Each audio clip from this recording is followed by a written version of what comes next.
Tanya Mas kepada pemirsa Metro TV, kita sudah terus sambung dengan pemirsa Metro TV di Bekasi, Jawa Barat.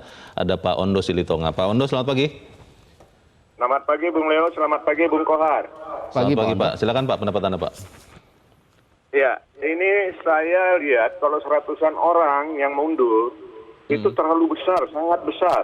Saya pengen tahu itu mundur pada posisi dia masih diwawancara atau setelah lulus wawancara dan akan ditetapkan menjadi CPNS. Kalau soal sanksi, blacklist atau denda, ini tidak efektif. Blacklist mah orang-orang yang seperti itu ya nggak ada masalah mau di blacklist, memang tidak niat lagi jadi PNS. Soal denda, saya bingung nih, kalau mau didenda, sedangkan dia itu belum bekerja, dia masih calon, apalagi kalau keluarganya miskin, apa ia mau dipenjara? Mereka juga akan pasang badan, ya nggak juga efektif. Yang penting harusnya penyaringannya. Coba dicari tahu yang mundur itu pria atau wanita. Karena kalau penempatannya di daerah, dia wanita, bisa jadi orang tuanya yang tidak setuju. Atau dia sudah berkeluarga apa belum? Kalau sudah berkeluarga ditempatkan di daerah lain, dia juga mungkin jadi berat. Atau sedang bekerja.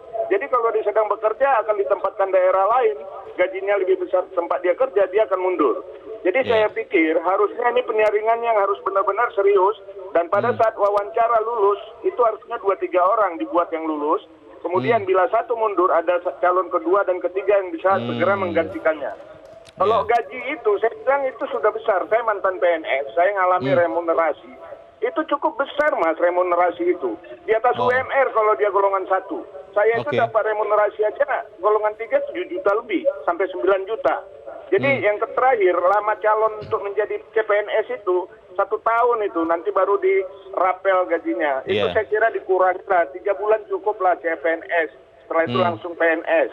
Dan terakhir, hati-hati penyaringannya, jangan sampai ada yang masuk yang radikal. Demikian, terima kasih. Oke, terima kasih Pak Ondo Silitonga di Bekasi, Jawa Barat. Melihat pendapat dari Pak Ondo tadi, Mas Kohar, yang disoroti Pak Ondo adalah proses seleksinya. Bagaimana bisa kemudian sampai di ujung baru kemudian 100 orang ini sadar atau mungkin akhirnya memutuskan tidak lanjut. Kenapa tidak dari awal saja disaring, lalu disiapkan 2 kandidat atau 3 tadi kata Pak Ondo, supaya kemudian salah satu tetap jadi? Ya biasanya kan ada seperti itu.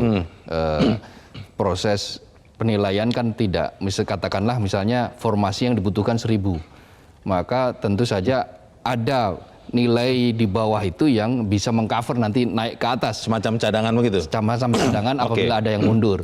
Hanya saja kan pada tempo dulu kan cadangan ini sering menjadi objek pemerasan oleh pihak-pihak yang memanfaatkan situasi kan gitu. Pura-pura bisa memasukkan. Betul. Minta uang. Nah, ketika pada setitik itu Anda akan bisa naik dari cadangan menjadi resmi apabila membayar sekian.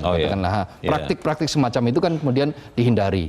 Itulah mengapa prosesnya kemudian diperketat. Ada mekanisme yang namanya denda dan seterusnya. Asal di depan itu sudah ada kesepakatan, itu menjadi suatu yang biasa. Walaupun tadi kata Pak Ondo, kalau misalnya keluarga CPNS ini tidak mampu, kan jadi pertanyaan juga, Mas harus bayar sekian puluh juta.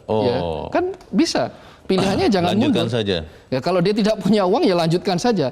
Kenapa denda ini dipasang? Karena memang tujuannya supaya orang tidak seenaknya sendiri untuk mundur ketika proses sudah selesai.